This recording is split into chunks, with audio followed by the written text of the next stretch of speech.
ఎలక్షన్స్లలో parliament ప్రభారిగా బాధ్యతలు నిర్వహిస్తూ కొరుట్ల నియోజకవర్గ ఎలక్షన్స్ మొత్తం కూడా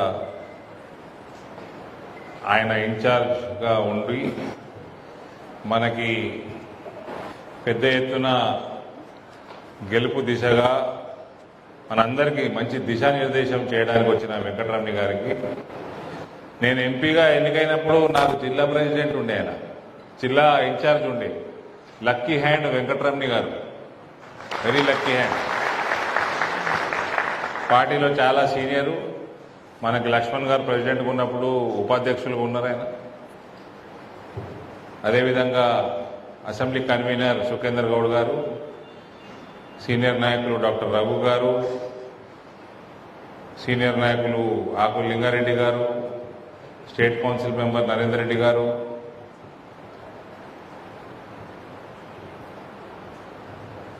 మెట్పల్లి పట్టణానికి సంబంధించిన కౌన్సిలర్లు,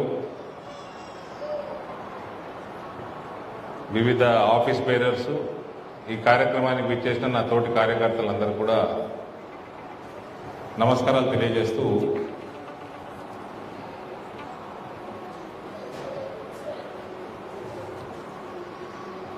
రేపు ప్రోగ్రామ్ చెప్పినా సార్ అనౌన్స్. సో ఈ ఎలక్షన్స్లలో ఎల్లుండి మోడీ గారు హైదరాబాద్ రావడం జరుగుతుంది. బీసీ కన్వెన్షన్ ఉంది. ఆ తర్వాత 11 నాడు మాదిగ సోదరుల పరేడ్ గ్రౌండ్లో భారీ ఎత్తున పబ్లిక్ మీటింగ్ ఉంది. దానికి కూడా ప్రధానమంత్రి గారు రావడం జరుగుతుంది. తెలంగాణ విషయంలో మన కేంద్ర నాయకత్వం కంకణం కట్టుకొని ఉంది. ఎట్టి పరిస్థితుల్లో గవర్నమెంట్ ఫామ్ చేయాలి.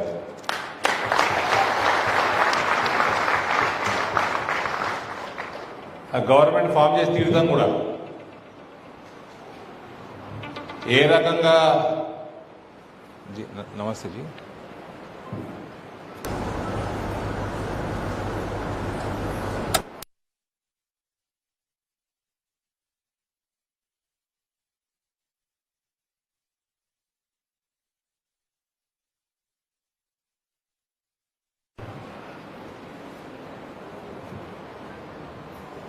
అందరం కంకణం కట్టుకొని ఉన్నారు మన నాయకత్వం.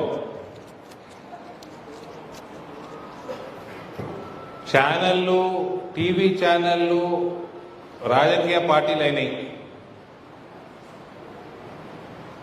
కాంగ్రెస్ ఓడిని కేసీఆర్ లేపుతాడు, వాళ్ళకేదో సీట్లు వస్తున్నాయని. కాంగ్రెస్ ఓడికి 40 సీట్లు దాటితే ఇక అది అసంభవం. అది అంత లోపలనే ఉంటారు. అయితే మనకి మెజారిటీ వస్తుంది, లేకపోతే హంగ్ అసెంబ్లీ వస్తుంది. 2 వచ్చినా ప్రభుత్వం మనమే ఫామ్ చేస్తాం.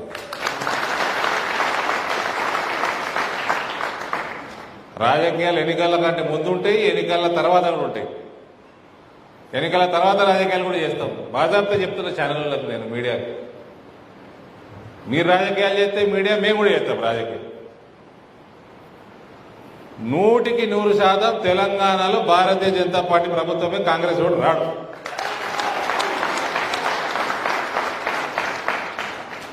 రేపు ఇప్పటికి నడుస్తున్నది, ఎలక్షన్ నడుస్తున్నది, అనౌన్స్ అయినాయి, పేర్లు అనౌన్స్ అయినాయి, క్యాండిడేట్లు అనౌన్స్ అయిపోయారు. స్లోగా బిల్డప్ అవుతున్నది. రేపు మోడీ గారి సభ కంటే ముందు ఆ మధ్యలో 8వ తారీఖు చాలా మంది నామినేషన్లు ఉన్నాయి.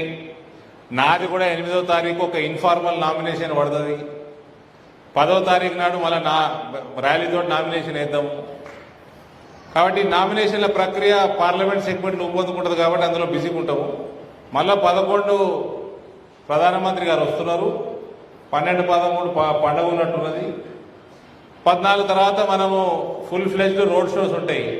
అయితే ఇంకా వారం రోజులని ఎందుకని రేపు మీ అందరూ ఎట్లా అయ్యాలా, ఇక్కడ మనం సమావేశం ఉంది, మీ అందరిని సమాయత్తం చేసి పెద్ద ఎత్తున భారీ ధమాకా, పొలిటికల్ ధమాకా రేపు మెట్పల్లిలో రోడ్ షో కమ్ మీటింగ్ కి ఆర్గనైజ్ చేయమని నేను రమణి గారిని రిక్వెస్ట్ చేయడం జరిగింది.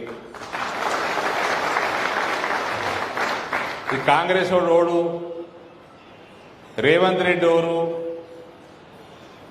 కేసీఆర్ రేవంత్ రెడ్డికి ఏంది సంబంధం, వీళ్ళ ప్రణాళిక ఏంది, మొత్తం బట్టబయలు చేస్తారు రేపు.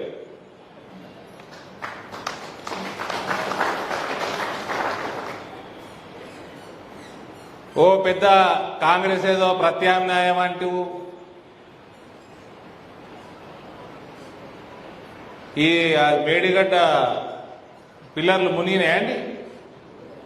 రేవంత్ రెడ్డి వస్తే మిగిలిన అన్ని మునుగుతాయి. రేవంత్ రెడ్డి కేసీఆర్ని మించిన మోసగాడు,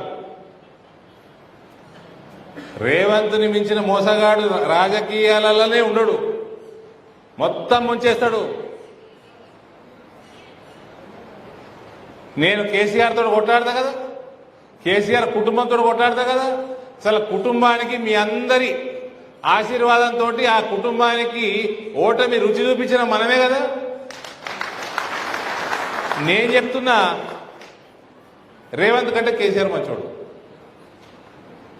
అతి భయంకరంగా తయారు చేస్తాడు తెలంగాణని.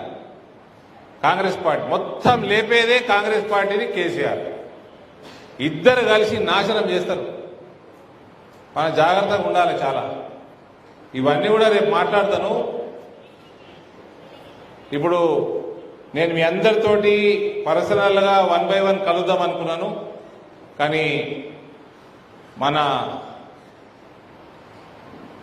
బయటక్ అంటే అర్థమైపోయింది కదా అందరికీ. సో ఒక బయటకు ఉన్నది, నాకు వాళ్ళు ఫోన్ చేసిరు, పెద్దలు ఫోన్ చేసిండ్రు, నేను కొరుట్లకు వెళ్ళాలి తక్షణమే.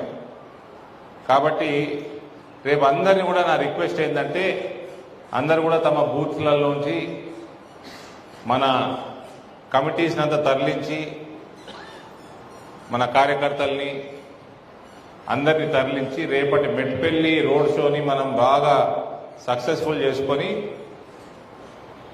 భారతీయ జనతా పార్టీ ఎలక్షన్ల కొట్లాట ఎట్లుంటుందో జర రుచి చూపిద్దాం అంతా. కొరుట్ల నియోజకవర్గానికి కాదు, జగిత్యాల నియోజకవర్గంకి, జిల్లాకు మొత్తం రుచి చూపిద్దాం రేపు. ఒక రోడ్ షో ఎట్లుంటుందో, సరేనా? పక్కన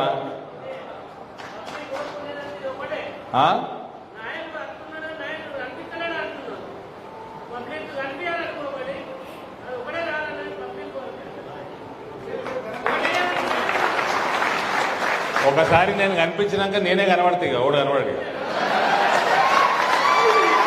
అందరికి ఎందుకు కనబడుతుందా? కనబడుతున్నదా మేడం? కనబడుతున్నదా? మరి చెప్తే కదా, ఒకసారి నేను కనబడితే నేనే కనబడతా. ఏం ఫిగర్ పెట్టుకోకుండ్రి, అన్ని విక్తే అవన్నీ. కనబడతలేడు, ఎంపీ ఉంటాడు, ఢిల్లీలో ఉంటాడు, ఆర్మూర్లు ఉంటాడు. నాకు ఆర్మూర్లు ఉన్నది, నాకు బాల్కొండలు ఇల్లు ఉన్నది, నాకు నిజామాబాద్ ఇల్లు ఉన్నది, నాకు కొరుట్ల ఇల్లు ఉన్నది.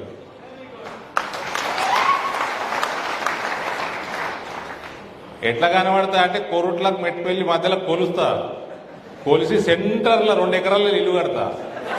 తలగా ఖరాబ్ ఇక నేనే కనబడతా, ఇంకోటి కనబడిగా దొరలకు ఎప్పుడు అందరికి. ఇక నేనే కనబడతా. మీ గడీలు దేనికి పనికిరావు, నేను కట్టడం మా ఇల్లు కడితే. మీ అసలు దొరలు మస్తు చూసినాం, మీ దొర బిడ్డనే ఒడగొట్టి ఎటు తిరుగుతుందేమో. నాడికి కూడా వస్తా అన్నది, వచ్చిందా? రానే రాదు, ఎలక్షన్ దాకా రాదు. బోధన్ నిజామాబాద్ నియోజకవర్గం అంటే ఆడ కూడా కనబడతలేదు. అరవింద్ కేజ్రీవాల్కి ఎప్పటి నుంచి అయితే నోటీస్ వచ్చిందో అప్పటి నుంచి ఎటో గాయమైపోయిందట. కాబట్టి ఇట్లా నెక్స్ట్ 20 రోజులు మస్తు ఆడుకునేది ఉంది. ఇవాళ ఎందుకు, రేపు మెట్పల్లిలో మనం పెద్ద షో చేద్దాం, సక్సెస్ఫుల్ చేద్దాం. ఇంకేముందన్న చెప్పు, ఇంకేమైనా కంప్లైంట్ ఉంటే చెప్పి, ఏమంటారు నాకు కోసం చెప్పు. ఆయన చేతెత్తింది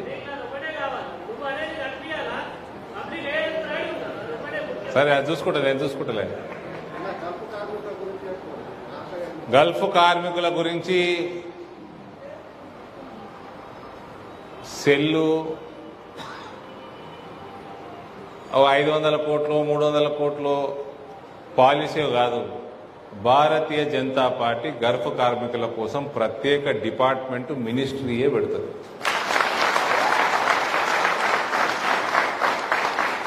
మన ఎన్నికల ప్రణాళిక వచ్చే వరకు ఓపిక పట్టుర్రి. అందులో ఏమన్నా లేని ఉంటే కూడా నేను చేపించి ఇచ్చేస్తా. నేను ఉన్నదే చెప్తున్నా, ఏమైనా లేదు కూడా నేను చేపించేస్తా. పసుపోడు మన ప్రణాళికలు ఉండేనా, మన మేనిఫెస్టోలు ఉండేనా? జాతీయ పార్టీకి లేకుండే, రాష్ట్ర పార్టీలకు కూడా లేకుండే తెచ్చిపెట్టినాం కదా.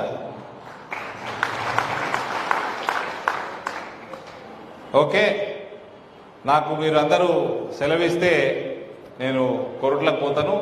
రేపు అందరం కూడా పెద్ద ఎత్తున రోడ్ షోలో కలుసుకుందాము. మెట్పల్లి నుంచి ఎన్నికల నగాడ మామూలుగా కాదు, మొత్తం పార్లమెంటు నియోజకవర్గం మొత్తం ధమాగా ఉండాలి రేపు మెట్పల్లికి. ఓకే, భారత్ మాతాకి జై.